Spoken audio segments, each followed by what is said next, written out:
વિદેશી દારૂનો જથ્થો ભરી રાખેલ ગોડાઉનમાં રેડ કરી વિદેશી દારૂનો જથ્થો પોલીસ દ્વારા ઝડપી પાડવામાં આવ્યો હતો।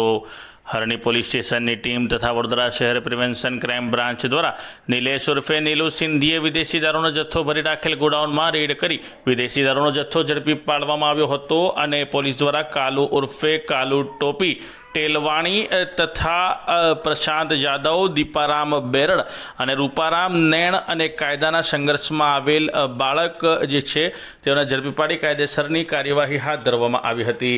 આ અંગે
ભાઈ બધાને ફૂટા થઈ ગયા હોય ભાઈ તો હવે નીકળ્યા બહાર જતા રહો।